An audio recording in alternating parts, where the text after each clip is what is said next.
Hürmetlik vatandaş, bugünkü leksiyalarımızı başlayımız. Leksiyada sırığa görüyoruz.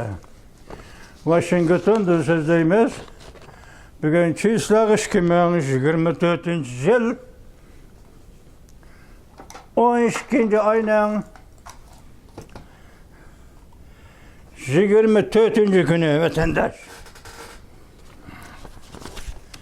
Gördüğünüz maşine.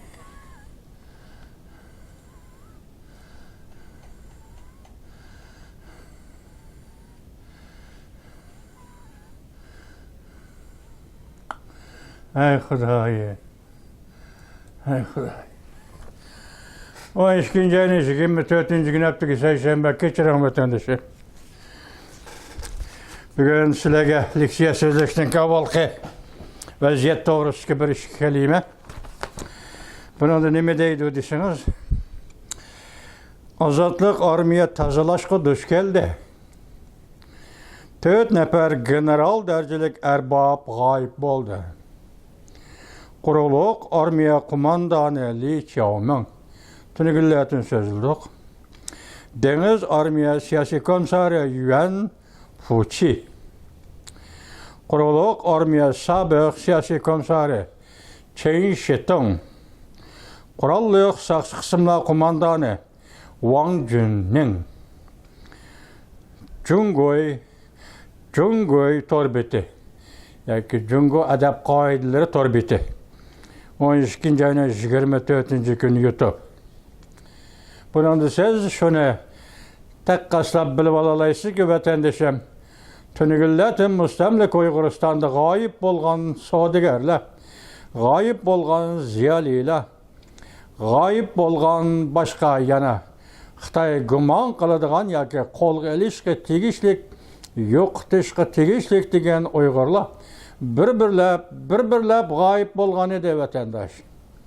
Taqdirden kolu bek uzun, şundaqla rahmisiz keledi. O vaqt kelgende her qandaq cinayetke cevap verisiz, her qandaq vahşilikke cevap verisiz. Uygurlarını bastırış, şundaq davamlaşıp, hazır yani şundaq davamlaşıp kelip atkan bir peytde Cungo'nun hakimiyetini qoğdap turğucu, saqlap turğucu atalmış azatlık armiya əməliyyatke Gestapo. Cungo azatlık Gestapo kısımları. Neyin yukarı general derecelik adamlarının gayip buluşu buna pekatil takdirinin uğurlaştırışı deyip karışsanız buludu vatandaş.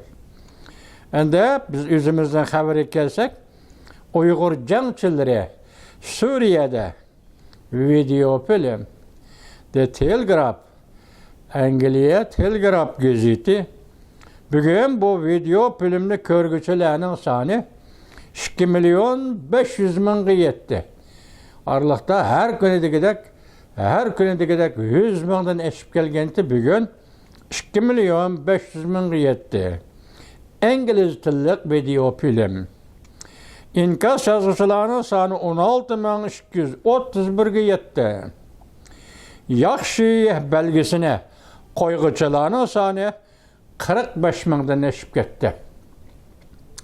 Hazır bu iş halkara taratkularda tarqıtıldı, torbettirde tarqıtıldı. Hazır hesaptazı Karel Ja isimlik bir kişi ya ki Xitay ekenligini ya kim ekenligini bilemeye kaldım. Ja degeni qaraganda Xitayda qıldı ki çıraydı Xitay tabiat yok. Anda yana bir qaratellik erbab. Bu iki kişi hazır 3 gün 4 gün oldu. O da şu Uygurlar Suriye'de koluğa kural aldı. Uygur cangçileri koluğa kural aldı degen tema boyunca münazara muhakeme kılıvatıda vatandaşım. Muşunu vatandaşlarıma bir vaziyet tariqsida yetkizdiğinin bana muşula. Endilikte Cungo'nun özünün işki kısmında neme işler buluvatıda dep qarasanız İqtisad kasatlaştı, armiya unda oldu, Xi Jinping bunda oldu, bu geplerini koyup durup fakat bir söz gör meseleye dikkat kılsanız Cungo'nun bugünkü ahvalının neme ekenligini bilip alalayız vatandaş. Bu neme söz gör ahval desiniz 10 yıllık medeniyet inkılabı devirde Dunyoga ofat, dunyoga Jungo'ga emas, butun dunyoga ofat elib kelgan mushu davrda markaziy hukumatni madhiyalashni, shu vaqtki Jungo'ning raisi Mao Zedongni madhiyalashni hargiz tashlab etgan emas. Mayli harbiy tarafning qo'l selishi bo'lsin, mayli tashviqot organlarining qo'l selishi bo'lsin, tuvanda shiddatli ketayotgan ibtidoiy elishish, ya'ni diktatorani hukumat qo'lidan, soqchining qo'lidan chiqarib, avom furaga diktatorni olamallarning, Xitoy olamallarning qo'liga tashlab qo'yish degan bu jamiyatga qandoq baloyi ofat elib keladiganligini, qandoq vahshiylik bilan bu jamiyatga muomala qiladiganligini tasavvur qilib olasiz. Lekin shu vaqtda kompartiyali emas, Xitoy as-hushini yo'qotmagan edi. Shunga shu as-hushini yo'qotmagan fursatdan foydalanib, Mao Zedong to'g'risida, kompartiya to'g'risida, sotsializm to'g'risida, nima to'g'risida shu vaqtda kayni-kayndan ijod qilingan naqshalar, tovlashlar. Bugun hozir Jungo quruqligida mushu naqshalarni tovlashga boshladi. Sabab nima tushundingizmi, vatandishim? 1945-yili Amerika Qo'shma Shtatlari armiyasi Normandiyada quruqlikqa chiqib 44-yili 45-yili Germaniya taslim bo'lg'uchi orliqda 1945-yili eng oxirgi 16 yoshlik, 17 yoshlik bolalarni uydan so'rab chiqib, qo'liga qurol tutqizib, Rossiya tarafdan kelayotgan hujum va Amerika Qo'shma Shtatlari armiyasi tarafdan kelayotgan hujum oldida Berlin ko'chasidagi etishish jarayonida bu askar bolalarni chiqarib qo'yib, Germaniya shu vaqt nima ish qildi desangiz, butun zavok, Xitoy tilida labat deydi, Uyg'ur tilida zavok deymiz biz uni. Butun shahar bulon pichoqlarini tatib, zavokni qo'yib etib, Germanlarning klassik musiqalarini, klassik naqshlarini, anda Germaniya muzikantlarining klassik musiqalarini radio yoki bu zavok orqali butun shaharga tarqatgan edi vatandosh. Buning ma'nosi nima desangiz, milliy ruhni ulug'lash, milliy ruhni kuchaytirish, milliy ruhni qo'zg'atish, mushu orqali u tarafdan kelayotgan hujum, masalan Amerika Qo'shma Shtatlari Birlashma armiyasi tarafidan kelayotgan hujum, u tarafda yakkaldi Rossiya tarafidan kelayotgan hujum, mushularga taqobil turishi shu yo'lni, shu çarını qo'llangan edi vatandoshim. Endi bugun men boshlayotgan naqshalar Jungo quruqligida tovlanishga boshladi, aytilishga boshladi. Maxsus artistlar, naqshalar tovlagandan boshqa hozir jamiyatda mushu naqshini tovlashga boshladi. Mushu naqshalarni siz shundan ko'rib olingki, bugun Jungo kompartiyasi hokimiyatining eng oxirgi qadam yoki eng oxirgi jon qutqizish pahali bu naqshalarni tovlash, Xitoy millatchiligini uyg'otish, Xitoy davlat butunlik ideyasini uyg'otish, Xitoy hokimiyati qo'g'dab qilishni uyg'otish, mushu taraddud ichida hozir mushu naqshalarni qo'yib etdi vatandoshim. Bu naqshalar qaysi naqshalar demamsiz? Qarab turing. Bu naqshalar birinchisi Gongchendang, Miyo Gongchendang, Jumi Shinjungo. Agar Gongchendang bo'lmasa, yangi Jungo bo'lmaydi. İkincisi Şehoy Juyiho. Bu naqsha sotsializmni madhiyaleydigan naqshasi edi. Üçüncüsü nima deydi? Jangshan Budunyo. Bu bizning jamiyatimiz yoki Jungoning siyosiy ijtimoiy tuzumini ta'virtishga bo'lmaydi degan naqsha. Undan keyin Gochang Zugo. Devletni, vatanni madhiyalash. Buni kim anlattı hozir anlatyapti desang, CCTV. Ko'rdingizmi? Televiziya darajasida. Markaziy televiziya stansiyasi anlatyapti hozir. Ondan yana birisi Changjun. Armiyani kuchaytirish, armiyani qo'llash. Ondan keyin nima? Vansey Mavjushi. Mavjushi o'lib qoldi. Tugidi. Hozir yana Vansey Mavjushi degan naqshini aytayotgan bo'lsa, siz buni nima deb tushunasiz vatandosh? Ölüp ketken bir adam, ölüp ketken bir rehber, bugün onu yani velsey mavcuş edip, naqshda olayotgan bo'lsang, demak bütün aqldan adashding degan gap. Aql tugidi. Sening ro'yitingni sezgi degan narsa tugib bexutlashdi. Hamma narsa bexutlashdi. Atrofga aloq-jaloq qaraydigan, hokimiyatning nim bo'lishiga aloq-jaloq muomala qiladigan mushundaq bir kayfiyat ishga kirib qoldi hozir jungoliklar. Orliqda bir xabar keldi nimadan? Bir velosiped majrosi yoki oshxonada to'y qilib, oshxonada tamoqlanganda stal ustida o'ltirgan odamlarning masalasi. To'y qilish uchun iltimos yozish, oshxonada oshtamoq yeyish uchun iltimos yozish, bankadan 5000 yuan pul olish uchun soqchining ruxsatini olish. Mushundaq harakatlar butun Jungo jamiyatini qoplab ketdi. Oxiri Markaziy Harbiy ishlar komitetidan tushirilgan bir buyruqda vizvot darajalik armiya qo'shinlarini yotkash huquqini Markaziy Harbiy ishlar komiteti tasdiqlash kerak degan darajaga yetdi. Bu xatarlik. Demak, mushundaq vaqtda armiyani qalaymagan ishiltib bir ishini chiqaramsa yo'q. Shuning uchun buning oldini olamiz. Markaziy Harbiy ishlar komiteti tasdiqlasa ondan bir vizvot darajalik askariy qo'shinni yetkishi mumkin. Mushuya keldi vatandosh. Mana siz bizning haliq so'zlayotgan leksiyalarimiz, xabarlarimiz qo'shimcha chiqilib, mushuni anglasangiz, buning nozikligidan Jungo kompartiyasi qaysi oqibat kelib qoldi degan xulosani chiqara olasiz vatandosh. Endi yana bir xabar, bu yozma xabar endi deydidan butunlay qalaymaqonlashib ketdi. Jungoda 14 mingdan ortiq Android shirkati taqaldi. Mavzuda xabar 12 ayning 23 kuni Vanvitor betida e'lon qilindi. Xabar mundaq boshlandi. Amerika Jungo o'rtasida Android urushi, ya'ni uzak urushi keskinlashdi. Amerika Jungo o'rtasida uzak urushi keskinlashdi. Jungoda Android şirketleri arka-arkadan taqılışqa başladı.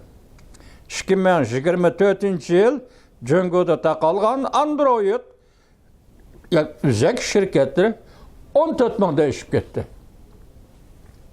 Endiçe yarlıq, nesiga yarlıq degende laqab padişah hükmürallah Allah cemiyetinden şurada yarlıq siyaset karakterlik bir xil yazma şekil yoki buyruq şekillik bir narsani yarlıq deydi. Yarlıq qo'shchiket oxirlashish kerak bo'lgan hukmronlik. Mavzuda xabar 12 ayning 24 kuni Vanvitor betida e'lon qilindi. Xabar mundaq boshlandi. Agar tarixni bir parcha aynak deb qarasang, undaqda bugungi Jungo Xi Jinpingning hukmronligi ostida bir odam sun'iy paydo qilgan zimistonga aylandi. Bu zimiston yangi davr nomidagi amaliyotda kayniga qaytish va zulmston bilan to'lgan zimistondir. Gullanish nishon qilgan, lekin mustafidizm bilan tizginlashni badal qilgan zimistondir. Bu zimiston Jungo jamiyatining ijodiy kuchini to'nglatib qo'yibla qolmasdan, bu davlatning dunyoviy aloqa yo'llarini uzib tashlab kishilarning ideyasi va erkinligini mustabidizm bilan qetib ketgan mushu tuproqning ostiga ko'mib o'tgan zimistondir. Jungoning aynak tarixni aynak desam, mushu aynak bilan qarasam, bugungi Jungo jamiyati mushu deydi. Bir kun o'tdi, yana bir xabar. Ukrainaning armiyasi yoki xalqi urush tarixini o'zgartirib o'tdi. Mavzuda xabar 12 ayning 22 kuni Vanvitor betida e'lon qilindi. Xabar mundaq boshlandi. Ukraina 12 ayning 21 kuni Xarkovning shimoliy qismida alohida harbiy harakat qo'zg'adi. Bu kurashda Ukraina armiyasi bir necha 10 xil harbiy odamsiz sistemini işletti. Demek maşine adamlar hazır her birleşti degan gap. Cümleden pilot ornatkan adamsız aeroplan ve mina kömgüçü adamsız aeroplan qatarlıqlar Rusiyaga hücum qo'zg'adi. Shu yerda turishliq Rossiya armiyasi butunlay tarmar bo'ldi. Xarkovning atrofida turishliq Rossiya armiyasi butunlay tarmar bo'ldi. Bu bir meydan urushining alohidligi, chunki hücum qilishga odam qatnashtirilmadi. Yoki odimiy askar, shunday deyilganda odimiy askar qatnashtirilmadi. Urushni odamsiz aeroplan bilan oxirlashtirdi. Bu ish insoniyat tarixidagi biz aytadigan urushlar tarixining navbatdagi chek-chegarasini buzib o'tdi va buningda tarixiy burilish hosil qildi. Ya'ni hozir mashina odamlar, odamsiz aeroplan tunji qatim urushga kirdi. Endi odamlar bir yoqda qoldi. Hozirgi zaman texnikasi va fan texnikasi bilan urush qiladigan zaman keldi demoqchiman vatandoshim. Shunday demoqchi, Ukraina armiyasi bugun mushuni o'rlab bo'ldi, ya'ni urush tarixini o'zgartirib o'tdi deydi. Yana bir xabar oxirida xulos xarakteri xabar olib qolsin bu sizga. Bütün mamlakatda, Jungo mamlakatida xalq pullar hozir pul ayirboshlashga boshladi. Pul ayirboshlash deganda aqshan shu dollarga tegishidi, qo'lidagi bor pulni dollarga tegishidi, ba'zi yevroga tegishi mumkin. Yana qaysi muqimroq bir pulga tegishi mumkin. Boshladi. 2025-yil xalq pulining qimmati gumron bo'ladi. Qimmati tushib ketadi. Tarmar bo'ladi. Mavzuli xabar 12 ayning 22-kuni Yangi Tongliklar gazetida e'lon qilindi. E'lon qilindi. Xabar mundaq boshlandi. Jungo Qurilish bankisining sobiq boshlig'i Xo'shayim faraz qilib bundaq ko'rsatdi. 2025-yili xalq pulining qimmati zo'r darajada tushib ketdi. Jungoda kapital qochishga boshlaydi. Nega? Hozir qaraganda chet el qochishning yo'li aytilyapti. Chet elga qocholmaysa, ko'p holda qolsang Amerikaga qochib kelishing mumkin. Demokratik ellar ichidagi texmi demokratik davlat. Endi hozir bu yo'lmisang aytilyapti, nega qochsa?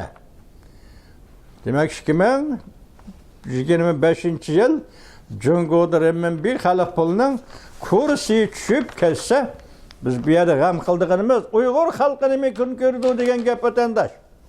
Uyg'ur xalqi nima kun ko'rdi? Onun bola chaqasi jazo lagerida turmada. Ayollar uyda qoldi. Erlar yo'q turmada. Oilalar nima ish qiladi vatandosh? Bola chaqasilar nima ish qildi? Pulning qimmati tushib ketsa nega bordi? Pulning qimmatini izlab nega bordi? Qimmati tushib ketgan pahollashgan pul bilan nima setib oladi? Bu Uyg'urlarning dardi holi nima bo'ladi? Turmushi nima bo'ladi? Qish kunlari sovuqdi, yoz kunlari pishqirim oftobda bu Uyg'ur xalqi nima kun ko'rdi? Biz hozir xalqimizning ustida o'yladik bu ishni vatandosh. Kelar-yili yoki 2025-yili Jungoda pul pahollashadi deydi Xo'shayim, Qurilish bankisining sobiq boshlig'i.